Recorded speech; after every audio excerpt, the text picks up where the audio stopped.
PSSI kumpulkan data pemain keturunan Indonesia dari Amerika hingga Timur Tengah. Utusan PSSI, Hamdan Hamedan mengaku bahwa saat ini pihaknya sedang mengembangkan database untuk mencari pemain keturunan Indonesia yang bermain di Amerika hingga Timur Tengah. Seperti diketahui, pelatih timnas Indonesia Sintayong memang belum lama ini sibuk mencari pemain keturunan. Hal ini karena Sintayong mencari pemain keturunan yang diharapkan bisa menambah kekuatan timnas U20 Indonesia di Piala Dunia U20 2023 nantinya. Timnas Indonesia memang bakal tampil di Piala Dunia U20 2023 sebagai tim tuan rumah. Untuk menghadapi ajang yang berlangsung pada tanggal 20 Mei hingga tanggal 11 Juni tahun 2023 tersebut.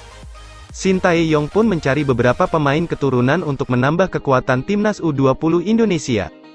Dengan harapan skuad Garuda Nusantara nantinya bisa bersaing selama tampil di Piala Dunia U20 2023. Situasi ini pun membuat PSSI membentuk utusan buat mencari pemain-pemain keturunan berkualitas dan pastinya yang dibutuhkan tim pelatih. Untuk mempermudah pencarian pemain keturunan, Hamdan Hamedan mengaku telah mengembangkan database. Dalam pengembangan data ini tak hanya Liga Belanda saja yang didata, ia juga memasukkan beberapa negara lainnya. Menurutnya selama ini memang soal naturalisasi pemain keturunan lebih banyak dari pemain Belanda karena memang memiliki sejarah dengan Indonesia. Namun, dalam pencarian pemain keturunan dan demi kemudahan Hamdan mengatakan PSSI mulai mendata dari berbagai negara seperti Amerika hingga Timur Tengah. Kita lagi coba mengembangkan, menambah database kita untuk pemain Indonesia, di Amerika, di Timur Tengah kita tahu ada beberapa. Ini penting juga, saya sudah membagikan database saya ke Coach Sin, ujar Hamdan Hamedan kepada awak media termasuk bolasport.com saat ditemui di kawasan Kemang, Jakarta. Setelah database terkumpul itu nantinya pelatih asal Korea Selatan akan melakukan riset lagi.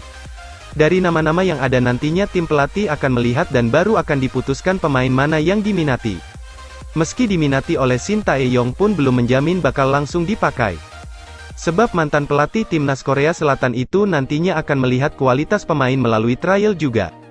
Hamdan menegaskan bahwa Sintayong memang memasang standar tinggi untuk pemain keturunan yang akan dinaturalisasi ini. Sehingga tidak boleh asal, apalagi pemain titipan itu dipastikan tidak ada. Nah itu kemudian Coach Sin juga melakukan riset sendiri, nah itu terserah Coach Sin dan tim kepelatihannya untuk memutuskan siapa yang dipanggil.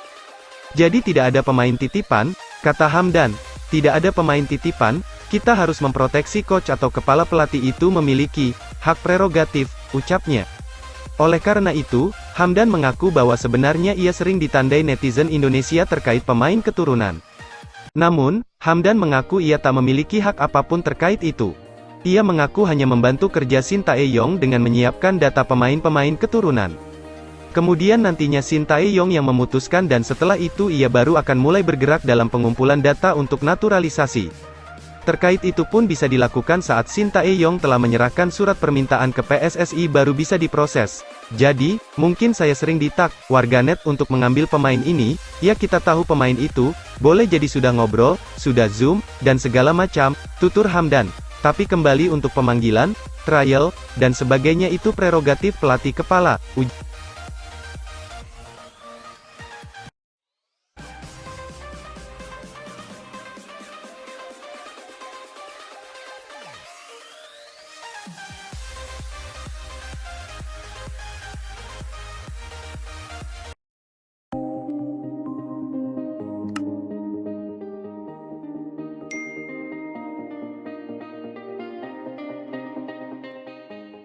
Elkan Bagot cetak gol dan bawa Gillingham FC bertemu Leicester City di Piala FA.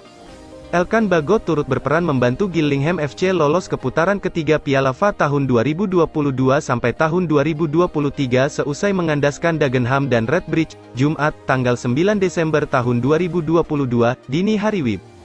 Elkan Bagot menyumbang 1 gol untuk kemenangan 3-2 Gillingham FC dalam laga yang dimainkan di Priestfield Stadium tersebut. Bagot sejatinya sempat mengalami cedera di bagian kepala ketika timnya dikalahkan Salford City 0-3, Sabtu, tanggal 3 Desember tahun 2022. Namun, rupanya cedera Bagot tidak terlalu parah sehingga dirinya dapat bermain penuh melawan Dagenham dan Redbridge.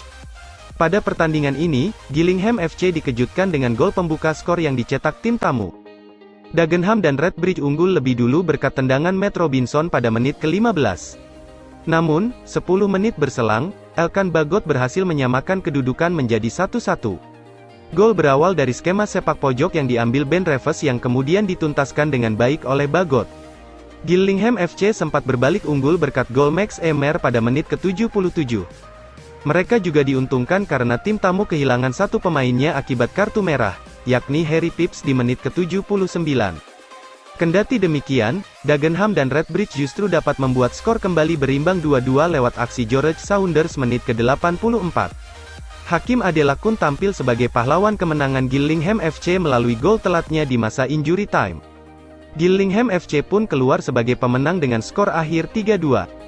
Berkat hasil ini, Elkan Bagot DKK, lolos ke putaran ketiga dan akan bertemu tim Premier League, Leicester City. Duel Gillingham FC vs Leicester City dijadwalkan berlangsung pada tanggal 7 Januari tahun 2023. Ini menjadi kali kedua Elkan mampu mengantar timnya menantang klub divisi atas Liga Inggris, di babak 16 besar Carabao Cup. Gillingham FC juga bakal melawan Wolverhampton Wanderers pada tanggal 20 Desember tahun 2022.